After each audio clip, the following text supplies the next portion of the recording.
اعوذ باللہ من الشیطان الرجیم بسم اللہ الرحمن الرحیم۔ ڈاکٹر صابر حسین خان۔ پچھلی سائیکیٹرک ڈس آرڈرس کے حوالے سے جو پچھلی ویڈیو تھی وہ تھی اسٹریس کے حوالے سے۔ آج بات کرتے ہیں ہم اینگزائٹی ڈس آرڈر کے حوالے سے تھوڑا سا، کہ اس میں اردو میں تمام جو علامات ہمیں مختلف لوگوں میں مختلف اوقات میں ملتی ہیں، ایسے تمام لوگ جو اینگزائٹی ڈس آرڈرز کی مختلف شکلوں کی یوں سمجھ لیجیے کہ اس سے مبتلا ہوتے ہیں، تو وہ کیا ہوتی ہیں۔ یہ جنرلائزڈ سمپٹمٹولوجی چیک لسٹ ہے جو اگین میں بتا دوں کہ مرتب کی گئی ہے DSM-5 اور ICD-10 کے حوالے سے، but I tried my best to translate them into Urdu تاکہ آپ سب لوگوں کو بآسانی سمجھ میں آ سکے۔ گھبراہٹ، اینگزائٹی ڈس آرڈر، شدید بے چینی، اضطرابی کیفیت، بہت سارے نام ہم اس کو دے سکتے ہیں۔ اس میں کیا اہم علامات ہوتی ہیں، آئیے ان پہ ایک نظر ڈالتے ہیں۔ اعصابی کھچاؤ، عضلات اور پٹھوں میں درد یا تھکن، کریمپس ان دا مسلز کہہ لیجیے، بے آرامی، تھکا ہوا چہرہ، کسی جگہ سکون نہ مل پانا، ہچکچاہٹ، گفتگو میں رکاوٹ، تیز یا جلدی جلدی بولنے کی کوشش کرنا، لرزہ، پلکوں میں پیشانی پر لکیروں کا نمایاں ہو جانا، ہاتھوں اور پیروں میں کپکپاہٹ، ہتھیلیوں اور تلووں میں پسینہ آنا، ہاتھوں اور پیروں کو بلا مقصد ادھر ادھر گھمانا یا پیر پر پیر رکھ کے، آپ نے دیکھا ہوگا بہت سے لوگوں کو کہ وہ موو کرتے رہتے ہیں، restless league syndrome, that could also come into the anxiety features. بہت جلدی ذرا سی بات پر پریشان ہو جانا، ناخن کترنا، بال نوچنا، ہتھیلیوں کو مسلنا، انڈیو سردی لگنا، پورے بدن میں پسینہ آنا، نبض کا تیز ہو جانا، دل کا تیز دھڑکنا، منہ خشک ہو جانا، چکر آنا، غشی طاری ہو جانا، سر جو ہے بہت ہلکا یا بھاری محسوس کرنا، شدید ٹھنڈ یا گرمی کا احساس، ہاتھوں پیروں میں چوٹیاں سی رینگنا، معدے میں گرہ پڑ جانا، سینے میں جلن، نظام ہاضمہ کا خراب ہو جانا، متلی، الٹی یا دست لگ جانا، بار بار باتھ روم جا کر پیشاب کی حاجت،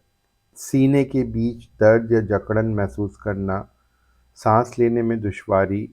حلق میں کچھ رکتا ہوا محسوس کرنا، رکاوٹ ہونا، تیز سانس لینے کی کوشش کرنا، چہرے پر سرخی چھا جانا، چہرہ پیلا پڑ جانا، ہر وقت مضطرب دکھائی دینا، گھبراہٹ اور پریشانی کا شکار رہنا، طرح کے ڈر، خوف، خدشات، اوہام، شبہات میں الجھے رہنا، بار بار منفی اور تکلیف دہ خیالات کا آنا، یہ گمان رکھنا کہ کسی بھی وقت کوئی حادثہ پیش آ جائے گا یا خود کو یا قریبی عزیز یا گھر والوں کو کوئی نقصان پہنچ جائے گا، کسی بھی کام سے بار بار توجہ ہٹ جانا، اپنی توجہ کو برقرار رکھنے کی کوشش کرنا مگر کامیاب نہ ہونا، ارتکاز برقرار رکھنے میں دشواری پیش آنا،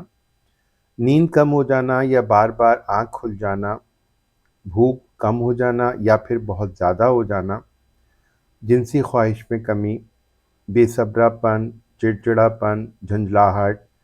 چھوٹی بات پر غصہ آ جانا، بلا مقصد ادھر سے ادھر ٹہلنا، کام میں دل نہ لگنا، ایک کام پورا کیے بغیر دوسرے کام کو شروع کر دینا اور پھر اسے بھی چھوڑ دینا، موت کا خوف، ذہنی توازن بگڑ جانے کا ڈر اور خوف، دل ڈوبتا ہوا محسوس کرنا، غشی طاری ہو جانا، آنکھوں کے گرد اندھیرا چھا جانا، دھندلا نظر آنا، اپنے ارد گرد کی چیزیں بدلی محسوس کرنا،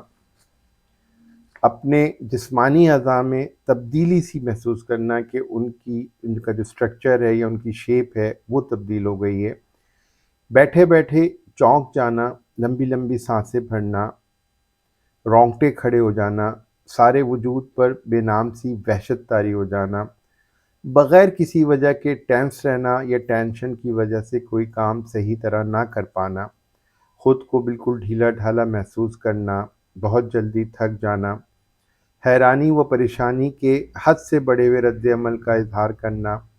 اچانک صحن معاف یا خالی ہو جانا، دم گھٹتا ہوا محسوس کرنا،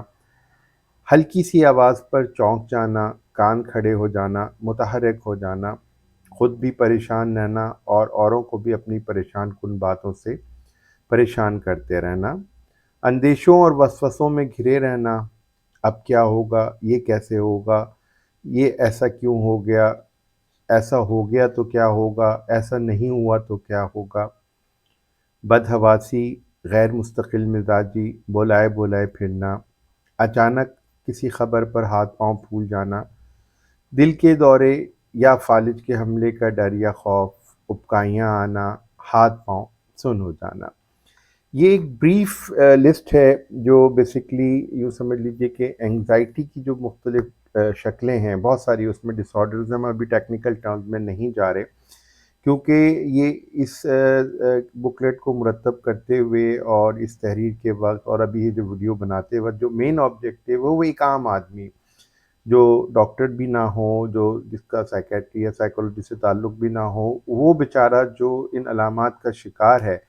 اس کو ٹیکنیکلٹیز سے کوئی دلچسپی نہیں ہوتی کہ ہم اس کو کیا ڈائگنوز کر رہے ہیں کہ جنرلائز انگزائٹی ڈس آرڈر ہے، پینک ڈس آرڈر ہے، فوبک ڈس آرڈر ہے، واٹ ایور۔ وہ بیچارہ تو بس یہ چاہتا ہے کہ کسی طرح سے اس کے اندر جو علامات پائی جاتی ہیں ان کا خاتمہ ہو، تو اس کی آگاہی کے لیے یہ سب کچھ لکھا گیا، اور اب اس لکھے کو چونکہ زمانہ سننے کا ہے، دیکھنے کا ہے، پڑھنے کا تو ہے ہی نہیں، تو اس کو کنورٹ کرنے کی کوشش شروع کی ہے، اس یقین پر کہ جس یقین پہ جس نیت سے لکھا گیا تھا کہ لوگوں کو فائدہ پہنچے گا، تو ابھی اسی پوائنٹ آف ویو کو سامنے رکھتے ہوئے ان سمٹمز کو سلیس اردو میں آپ سب کے سامنے رکھا گیا ہے۔ دیکھیے، اللہ نہ کرے آپ میں یا آپ کے چاہنے والوں میں یا آپ جن کو چاہتے ہیں ان میں کسی میں اگر ان علامات میں سے کچھ یا کئی علامات پائی جاتی ہیں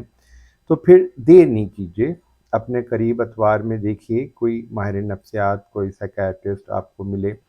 تو رابطہ کیجیے تاکہ یہ علامات آگے نہ بڑھ سکیں اور آپ کے جو برین سیلز ہیں جن کو نیورو ٹرانسمیٹرز کہا جاتا ہے وہ فردر ڈیمیج نہ ہو سکیں۔ Any way, I am positive کہ اس مختصر سی ویڈیو سے آپ کو انگزائٹی ڈس آرڈر کو سمجھنے میں ڈیفینیٹلی فائدہ پہنچا ہوگا۔ پھر اگلی ویڈیو میں کوشش کروں گا کہ آج ہی کی سیٹنگ میں بنا لوں،